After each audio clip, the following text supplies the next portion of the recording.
Good afternoon, everyone. I'm in the center. So Mr. Munot is on my right side and I'm the right side of Shankar Sharma. So it's a very important session where we will be talking about where markets are headed, what are the themes which essentially are crucial for India, what you should do with your portfolio allocation, and for next 5 to 7 years, which are the asset classes which in a sense are likely to make money. But I just want to set the context here. We're celebrating the 10th anniversary of IEC, and one sector which has seen really magic happen in last 10 years is the entire capital market space. Stock markets are booming, SIP flows have really multiplied. What was always a backbencher conversation in terms of where to invest, how to invest, now kya lene ka has become a center stage in just about every major conversation. So in this market, where do we stand and where are we headed?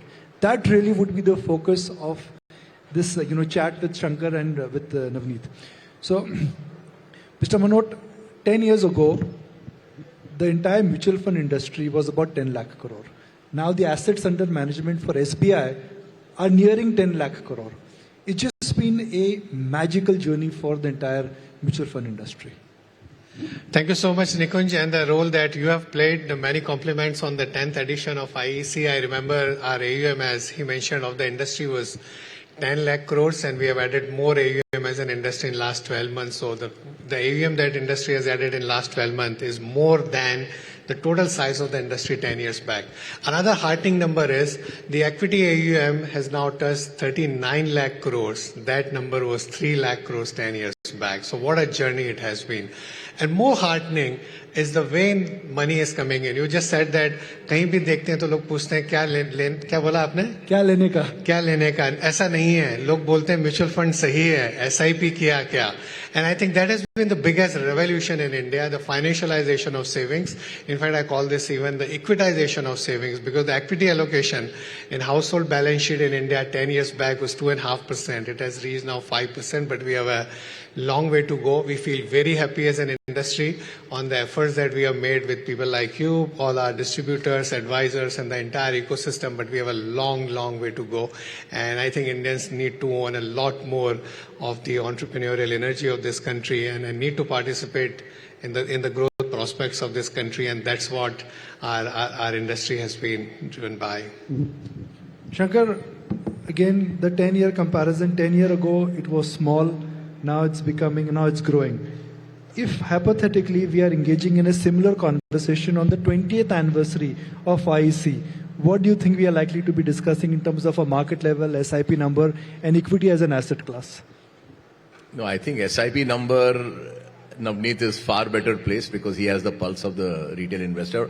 All I can say is that, 10 years is your anniversary, and congratulations for that. It's a fabulous show, as we were discussing over lunch. But the Indian capital markets have had a journey even prior to that. We started in, let's say, the late 80s or the early 90s, which is when I entered the markets. And since then, and the reason why I left a pretty good job and entered the rough and tumble world of the stock market back then, it was not a legitimate profession, I can tell you. In Gujaratis, they used to say that the kid who could not finish school used to join the stock market. I'm sure you're well aware of that. It was no place for an MBA and all those kinds of things.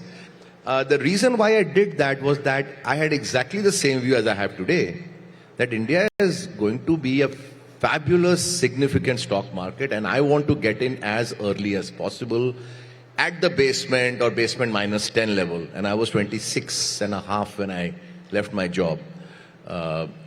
Since then, I have not had a moment to regret it ever.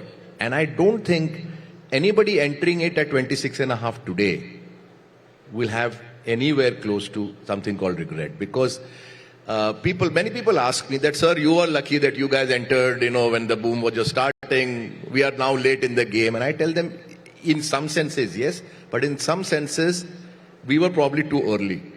Because this whole market infrastructure, the size and scale of companies, therefore the size and scale of opportunities is so much bigger. And opportunity breeds the chance to make big money. If your market cap of India itself was whatever when I started, maybe $20 billion, can you make $5 billion? You cannot own 25% of the market. But today 5 billion is peanuts. We're on a 4 trillion market cap. So the size of the pie has expanded so much that even if you're a minorly successful investor, you're looking at making a significant part of that pie chart. As opposed to back when we started, you had to be extraordinarily smart to get even somewhere in life. So in fact, the opportunities are ahead and significantly more than what we enjoyed in the last 30 years. So then why every major brokerage firm or analyst is of the view that Indian markets are good, but they are expensive? They are trading above historical averages. I will steal a line from Navneet that it is important to have Josh in the market, but it is also important to have Hosh in the market. So everybody is losing their Josh, but Hosh also. But that is how markets are, na, Nikunj. I mean, we have seen journeys. Josh and Hosh both are lethal combinations. One alone is okay, but both together is a Molotov cocktail. Again, remember one thing, and I do believe this, and I'm writing a blog on this, which hopefully next week will get published, is that we must have bubbles in markets, because when they burst, they will leave behind some growth. Nothing deflates 100%. Like if you have a bubble in infrastructure companies collapse. But the roads they built, they will be there. The assets that get built out of a bubble remain there. Out of the bubble of .com, still emerged a fantastic thing called the internet. Something good will come out of it. So let's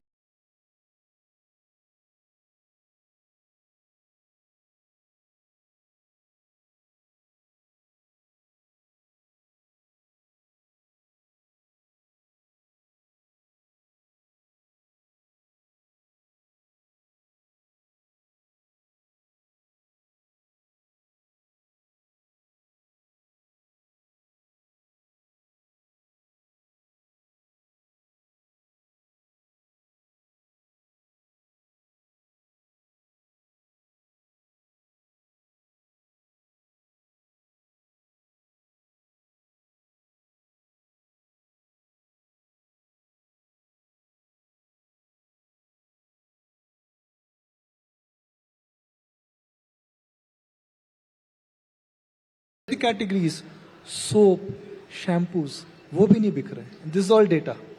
So Shankar talked about that he entered market like late 80s, early 90s, and what a fabulous journey India had. And as a small kid, I started watching market in early 80s, very small kid. And Sensex was 400, Nifty wasn't there. Sensex was 400, and we have seen the journey from 400 to 4,000, 4,000 to 40,000, and 40 to 80. And during this period, there would have been many quarters where we discussed something like this: why soaps are not selling, or why the IIP is lower, or the rates have gone up, or inflation, many things in the world, many things in India. But in the same period, we have seen the journey of 400 to 80,000. We have HDFC FlexiCap Fund, which is celebrating 30 years of existence next month. In this 30 months, if somebody did an SIP of 10,000 rupees per month, is almost worth 20 crore rupees today. Now, I'm from mutual fund industry. As a responsible fund manager, I have to say mutual funds are subject to market risk. Please read the offer document carefully, because I'm giving you the past data and they may not guide where the future would be. But what it shows is the compounding story India has. And there are very few, and Shankar can add more because he invests globally. Other than United States, there are not many countries on the planet Earth which have done something like this, where an economy is growing consistently at a very decent pace, nominal GDP growth of 10-11% over 30 years. You have a corporate sector which can convert that growth into their revenues and profits, and you have a capital market where those profits get converted to the return to the minority shareholder, and then your mutual fund industry which delivers those returns to an investor who invests only 500 rupees per month. This hasn't happened in many places. There's no reason to believe that next 30 years won't be as exciting. There would surely be several quarters like this. It's not a linear. That's the nature of the beast, as Shankar rightly mentioned. You will have those bubbles, you will have those busts, but that's the nature of the beast. But between that, the real trick is just staying invested and reaping the benefit of the growth prospects that India has. So specifically, Navneet, about this cycle, assuming that this cycle was born in the throes of COVID, it started in 2020 or 2021. Every bull market has an age. It follows, it mounts the wall of disbelief. Then there is participation. then there is excitement, then there is bubble, and then there is a bust. Where are we in this bull market cycle? No, I think we are seeing a cyclical slowdown. I don't think it is structural, maybe for a variety of reasons. I'm sure several other speakers would have talked about it. Maybe the urban consumption has moderated from the growth that it had for a variety of reasons, including maybe I think intended, tightening of lending to households, particularly the unsecured lending that may have some consequences. Some people are saying, I really don't know whether there's a correlation, but the money that has been lost by retail traders in the F&O market, maybe that could have got into consumption because that got probably concentrated in few hands, and they are not spending much. Wherever they are spending, a house in South Bombay or a luxury car, I think those markets have been doing well. Because of the elections, I think the finance minister has mentioned that I think the capex got a little slowed down. I think once you see those orders and the other things fall in place, and now with maybe the inflation easing, and if we get lucky on that and the monetary easing cycle starts, I feel very positive about the next year. I mean, there are challenges in the world. The kind of transformations, the pace of change is accelerating, whether the geopolitical, whether it's technological, what's happening in the world of AI, all of those will have massive repercussion. But I think India has always come out well, and I don't see any reason. Shankar, you've been a big votary of market cycles. Over the years I've interacted with you. You've said that, look, the nature of equity market is that they follow a cycle. This cycle also will have a time, or this cycle will have a level. So if this bull market, which was born in the throes of pandemic, 2020, 2021, how long before this bull market reaches its climax? That's a good question. And I've written on this theme in the last few months. That typically a bull market has a life of between 4 and 6 years, if you look at long-term history. Bear markets run between a few months to maybe 2 or 3 years. COVID lasted 1 month, okay, which was, I think, my view, bigger than a nuclear war itself, because nuclear war will not flatten the whole world. This one flattened the whole world, and it lasted one month precisely. I think the complexion of bull markets and bear markets itself has changed. It no longer will be a grinding bear market that we have been used to.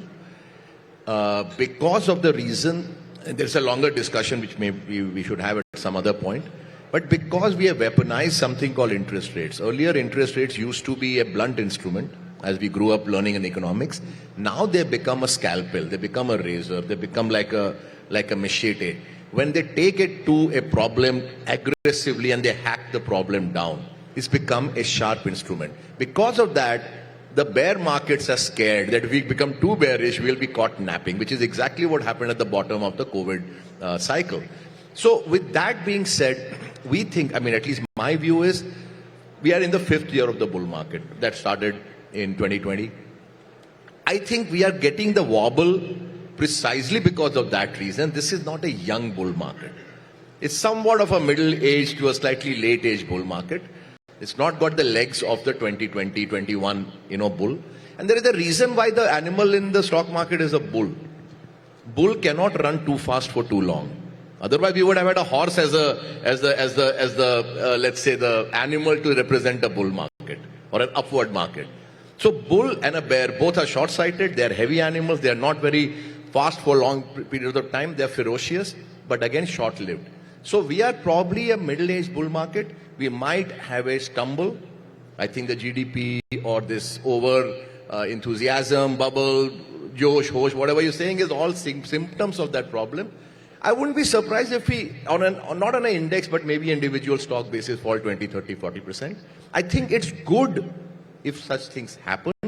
Let retail investors also learn that when you're out playing cricket, you will get hit on the body and the head. There is no escaping that. You will become a better batsman when that happens. Instead of playing on feather beds with Ranji Trophy level, go to Australia in Perth and make 100. What's wrong with that? So I would welcome that. I will get hurt too. I will also lose money. But I welcome such opportunities to sharpen my skill. So if you look at a loss as a tuition fee instead of as a loss, you go to school, do you think your loss is a tuition fee? No. You want to give tuition fee. It's the same as a tuition fee, expensive one, but pay it. So I think we are towards the later end of this bull market. We might have a breather. We might have a time-wise correction. I don't think it's a crash. I really would be very surprised because there's no condition that justifies that thesis. But we might take a breather for 6-8 months or for a year. I would not be surprised if that were to happen. Return expectations are off the charts. Navneet and I were just there, and somebody was talking to us, and he said made only 50%. And Navneet was saying only. So I think return expectations should moderate. That's the other thing. So if you have to, let's say, and we're speaking to you after a while, so I haven't really, quizzed you on this one. If you have to, let's say, advise, and again, you are a big believer of macro and then connecting with the trends, what is looking good in the short term? When I say short term, less than 1 year. Medium term, which is 3 to 5 year. And what is looking good for long term, which is 5 year plus. And not asset classes, maybe themes or ideas. For me, if you take big top-down, gold appears to be a fantastic structural trade due to a variety of reasons. Too long to go here, but I think it's a secular trade. Other than that, within India itself, I am a votary, table-thumping believer in small caps. I've been so for many years, and that's worked out fantastically well. Again, that said, caveat is you will, in small caps, find 30, 40%, even 50% loss makers in your portfolio. People worry about losses in small caps. I say on the 50 you will get right, maybe even 30 you will get right. You're making out like a bandit here. So what's the problem? So my view is the small cap, if you look at the current fall, even today, Nifty is down 5% from the peaks. So small cap is, I think, up 1%. These kinds of aberrations have rarely happened. When markets fall, small caps fall like 2x the broad market. This is telling you something. The theme on small caps is structural, and I meet small cap companies all the time. They are no longer the crap that we used to see in the 90s. Gujarat ki company, Baroda ki company, and all that. These are fairly good businesses, good companies. There will be, rubbish there also. Let's accept it. But the good ones have got some good stories. They are doing a good job. I think the opportunity today, 5 years, 10 years from now, are the small cap markets. The large caps, to my mind, are too large right now. They will take a breather like the Asian Paints and the banks of India. They're great companies, but not great stocks. Where have you invested in last 1 year? I have been investing in tech within India itself because I do believe that companies that are leveraging AI, leveraging stuff like that, will be huge winners. Again, there will be huge failure rate with that big caveat. I might lose 50% of my investment on 50% of those stocks. That's fine with me. But the ones on which I am winning, as we speak right now, something about 3 months, 4 months back is up 3x or 4x. I will make out again like a bandit. क्या लिया जो 3 गुना हो गया 3 महीने में? Offline. When you say offline, you will be mobbed, ना? तो नाम यही बता दो आप. Navneet, now I'll take the clock forward, which is that assuming that we become a $10 trillion economy by 2031 or 32 or 33, that's the debate. 8, 9, 10, कब होंगे? जाना तो है. The financial market also will double. Of course. You will see big multi-baggers.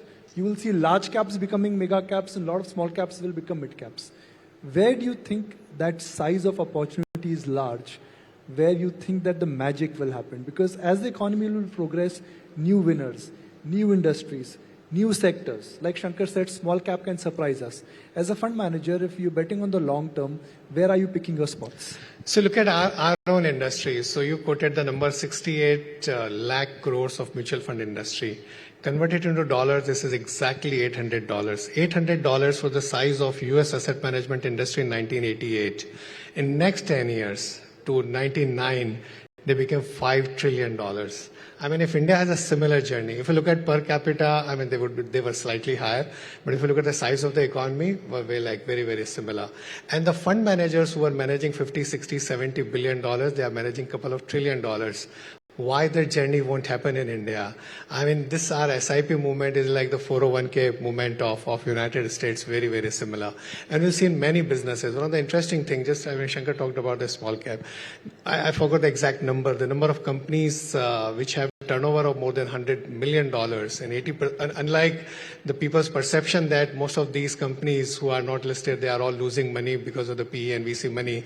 But the fact is that 80% of them actually make money. Hundreds of them, because of the domestic flows, will get listed. The universe will expand so much over the next several years. On this whole debate of large versus mid versus small, several times we have discussed this, Nikunj, before that. One that, as a country, we are a small cap.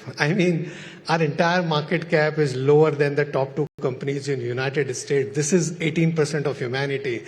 This is what an opportunity which is here. So several of the large companies will also become much larger. Who would have thought maybe a few years back that a $50-100 billion company will become $3.5 trillion, because even that time it was quite big and it has become bigger. You will see the same in India. But we have discussed this several times that size and stability is an advantage. But the winners have to be those who have nimbleness and agility. We are in a world with so many transformation, with changes which are kind of like absolutely transformative. It's a nimbleness and agility which will trade at a premium than size and stability. And this is what has happened in last couple of years, and that will continue. Give me one structural theme for India apart from financials, and one cyclical theme in this market for next 3-5 years. I think the cyclical is, if I look, and which is both short as well as medium and long term, that in next 20 years, China will lose 20 crore people in its workforce because of the aging. And now the population has started declining. India will add exactly the same number, few million here and there, 20 crore people to its workforce. So 20 crore addition and 20 crore deletion.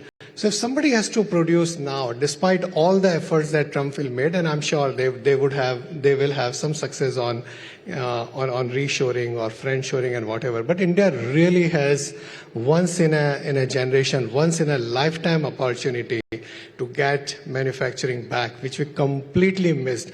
If you see the history of the world, countries go from agri-society to manufacturing to services. We leapfrog from agriculture to services, but we miss the middle of that. There's a possibility in next few years, and now that the relationship between the two countries are improving, there's a possibility that I think over the next several years we have a lot of opportunity in that space, what India can manufacture, not only for India but also for the rest of the world. Shankar, before we wrap the discussion, I'll just narrow it down to next year, which is 2025. Now, 2024, the current year, was dominated by election talk. Then it was dominated by central bank communication. Then it was dominated by this earnings slowdown which happened 2 quarters ago. What do you think for 2025, which is the coming year, could be that element of volatility? What could be that event which could inject volatility? If you're talking India, I think all the eyes are on that one number which is GDP growth, and of course second number is corporate earnings growth. On both, my thinking is more, let's say, less than hyper bullish. I think we are in for a period of moderation. We have been driven by government capex on the growth numbers of GDP. That is a good thing to do out of a problem like the pandemic. I get that. That cannot remain a steady state situation given the deficits that we have been running. Once that moderates, and it's been already moderating, you will see a lowering of headline numbers of GDP. I think that is reflecting already. Corporate numbers are also going to reflect that. Therefore, I'm saying next year will be a quieter year for the Indian markets, at least for the large cap areas. Small caps, they don't really care much about GDP number. They are in their own neck of woods. They have specialities, some of our exports. So they have a different trajectory, good or bad. But for large caps, I am less than hyper bullish. I think we are in for a period of maybe stagnant markets next year. What about the change in United States? A new president takes over. He's already communicated that what he wants to do and what his view of the world is. Are financial markets factoring in what Donald Trump could do or his will attempt to do? So I was reading an interesting article in The Economist, and they had given out some points which is relevant, that he talks big, but it's not, this time the world, unlike 2016, is a lot more cartelized in the BRICS faction, and other than that, it won't be easy for him to bulldoze everything. And this over-thumping the table of US consumer, US market, if the BRIC nations get together in some form, which they are, they will have a very good answer to his bombast or his threats. So, and of course, remember one thing, raising tariffs is not just a one-way street. You will raise inflation. I mean, it is basic common sense. If you raise tariffs from, they are planning to raise tariffs even from Mexico. Mexico was supposedly their near-shoring, ally. They are going to kill Mexico on the tariffs. Forget China or India. You're going to raise inflation. Can US afford inflation? No way. I think a lot of it is bombast. A lot of it is just arm twisting. I don't think he has the wherewithal to follow through on all his threats. So I think what will happen is that because of that, as you rightly mentioned, that the world is moving from a hyper-optimized supply chain to a more reliable supply chain. People call this, because of what Trump is talking and many other leaders like him are talking about, that we are into a period of deglobalization. I call this a different kind of globalization. This is globalization of localization, where every country is trying to produce more locally because you try to be have a more reliable supply chain. What it potentially should do actually is more investments everywhere. And you'll end up having a glut maybe a few years later because everybody will say that I want to produce my chips, I want my whatever, intermediates and everything, which will create a glut. But till that time, you'll actually have a good investment cycle in the world for next couple of years. And also you add the defense. I mean, the world has never been a scary place as it is today. So many nuclear powers are actually in war. And then you have all the post-Trump world and the rhetoric on that. And if he says that I'm not going to support if there is an attack on any European country or let's say Japan or a Saudi Arabia, every country will have to significantly step up their defense spending. Climate change is another one because the whole infrastructure, the way it has got built over the last 200 years, in next 20 years will have to undergo a change. And on top of that, the technological changes, what AI will do to the world. Actually, we are staring at next several years, interestingly, rather than all the gloomy forecasts, there's a possibility that we see an investment cycle which the world hasn't seen. Okay, so final question, and this in a sense is going to impact everybody in the room, including me, is that where are capital markets headed and what will happen to our wealth? 10 years ago, in the first edition of IC, the Nifty was at 7,000, about 7,000. Today we are at 25,000. So at 25,000 is the Nifty right now. 20th edition of IC, what could be the Nifty level? I think No, I mean, simple math hai. Agar 12% hai, then 6 saal mein double hota hai, and you can calculate 10 years. My brain doesn't work as fast. But I think somewhere there, if the return expectations are reasonable, and remember that when you look at past and the future, in 2016, one of the biggest reform that has happened in India actually is Monetary Policy Committee, right? If the central bank is saying that we will anchor inflation, actual CPI inflation at 4%, then you have to change your risk premium also. And then in that, if you make 10-12%, it's a pretty good return over the next 10 years. Shankar, 30 seconds का जवाब देने के लिए, I'll be kicked out of the stage. Officially, they've come, right? In next 10 years, where do you think the Nifty will be there? I'm an old school guy, Sensex. चलिए Sensex 80,000 है अभी. So Ashish Chauhan तो चले गए. if you take 10 years at 10% or 12%, okay, and compound it, you are getting at about 170,000 or so. Give or take 20,000 points on the Sensex. So अगले 10 साल में Sensex 80,000 से 1.5 लाख से 2 लाख हो सकता है. The choice is ours, whether we want to stay invested in the market or we don't want to stay invested in the market. And I would say we should stay invested in the market. Why? Because if you're heading towards 1,50,000 and 2 lakh, invested in mutual funds. Invested in mutual funds. But stay invested your time in ET now. That is what I tell everybody. We'll wrap it up there, but I think that's really been the most important takeaway for all of us here, that if you want to create wealth, stay invested, be with the market, don't time the market. Let's put our hands together for Navneet and Shankar Bhai. They've been fabulous and very generous with their time. Thank you very much. Thank you.